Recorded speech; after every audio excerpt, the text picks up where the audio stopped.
Viewers, বাংলার মানুষের ভাগ্যাকাশে উদয় হয়েছে এক নতুন সূর্য। অসহায়, সাধারণ, নিরন্ন, নিষ্পেষিত ও নিপীড়িত মানুষের সুদিন এসেছে। জবরদখলকারীদের দিন শেষ হয়ে এসেছে। সুপ্রিয় দর্শক মণ্ডলী, আসসালামু আলাইকুম। দেশে এবং দেশের বাহিরে যে যেখান থেকে শুনছেন, আশা করি ভালো আছেন, সুস্থ আছেন, নিরাপদে আছেন। আমি অ্যাডভোকেট মোহাম্মদ বেলায়েত হোসেন। আমার আইন বিষয়ক চ্যানেলে আপনাদের সবাইকে জানাই সুস্বাগত। ভিউয়ার্স, লিগ্যাল নলেজের ধারাবাহিক আলোচনায় আজকে যে টপিকটি নিয়ে আলোচনা করব তা আপনাদের জন্য খুবই ইনফরমেটিভ হতে চলেছে। সো ভিডিওটি স্কিপ না করে সম্পূর্ণটি দেখার জন্য রিকোয়েস্ট করছি। আরও রিকোয়েস্ট করছি, চ্যানেলে যারা নতুন, চ্যানেলটি লাইক, শেয়ার, কমেন্টস এবং সাবস্ক্রাইব করে পাশে থাকা বেল আইকনটি প্রেস করে দিন, যাতে পরবর্তী ভিডিওর নোটিফিকেশনটি খুব সহজেই পেয়ে যান।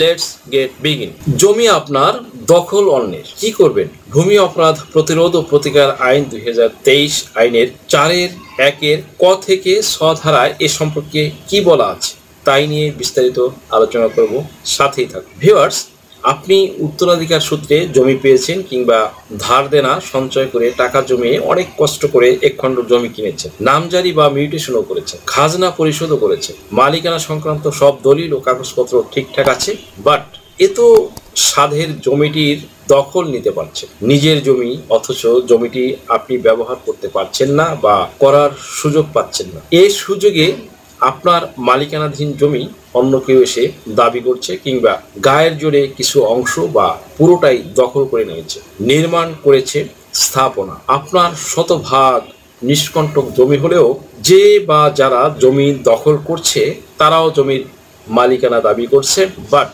জাল কাগজপত্র তৈরি করেছে। এরকম ভাবে নিজের জমি যদি অন্যের দখলে চলে যায় তাহলে কি করতে হবে? ভিউয়ার্স, আপনারাও অবগত আছেন যে অন্তর্বর্তীকালীন সরকারের প্রধান উপদেষ্টা হিসেবে রয়েছেন নোবেল বিজয়ী ডক্টর মোহাম্মদ ইউনূস। অত্যন্ত বিচক্ষণ ও অভিজ্ঞতা সম্পন্ন এই উপদেষ্টা তিনি। বর্তমান সরকারের যে কয়টি চ্যালেঞ্জ রয়েছে তার মধ্যে ভূমি মন্ত্রণালয়ের দুর্নীতি নির্মূল করা একটি অন্যতম চ্যালেঞ্জ।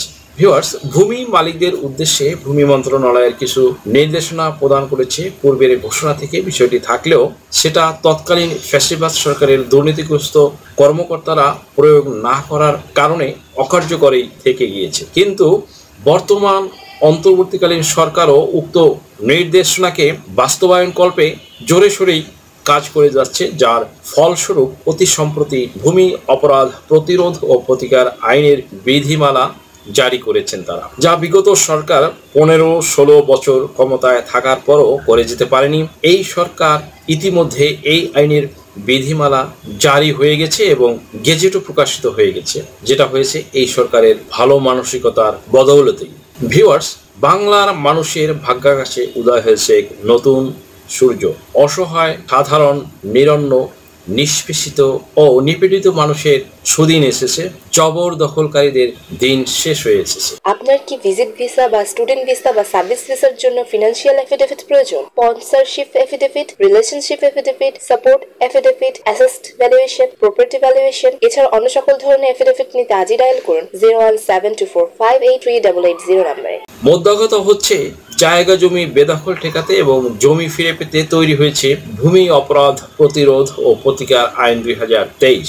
ভূমি প্রতারণা, জালিয়াতি, অবৈধ দখলের মতো 12টি অপরাধ চিহ্নিত করে সর্বোচ্চ শাস্তি 7 বছরের বিধান রাখা হয়েছে।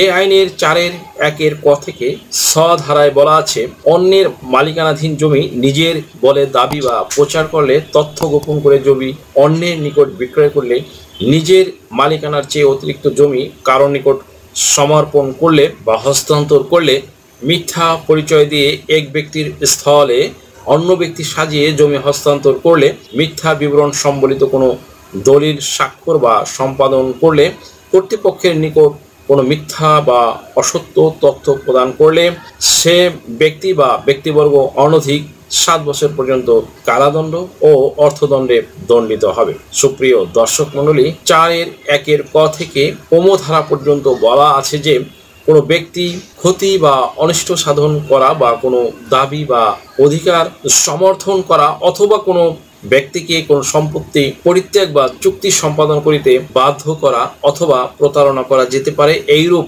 অভিপ্রায়ে বা এইরূপ আশা নিয়ে বা এইরূপ সন্ধি নিয়ে কোনো মিথ্যা দলিল বা কোনো মিথ্যা দলিলের অংশবিশেষ প্রস্তুতকরণ করলে, মিথ্যা দলিল প্রস্তুতকরণ করলে, অসাধু বা প্রতারণামূলকভাবে কোনো ব্যক্তিকে কোনো দলিল স্বাক্ষর, সিলমোহর সম্পাদন বা পরিবর্তন করিতে বাধ্য করলে অনধিক 7 বৎসর কারাদণ্ড ও অর্থদণ্ডে দণ্ডনীয় হইবেন।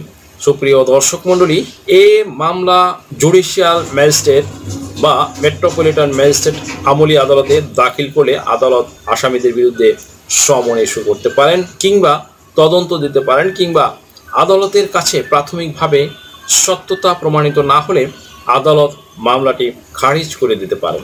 ভিডিওটি যদি আপনাদের জন্য সামান্যতম উপকার আসে তাহলে রিকোয়েস্ট করব চ্যানেলটি লাইক, শেয়ার, কমেন্টস এবং সাবস্ক্রাইব করে পাশে থাকা বেল আইকনটি প্রেস করে দিন, যাতে পরবর্তী ভিডিওর নোটিফিকেশনটি খুব সহজেই পেয়ে যান। সো আজকের মতো এখানে শেষ করছি।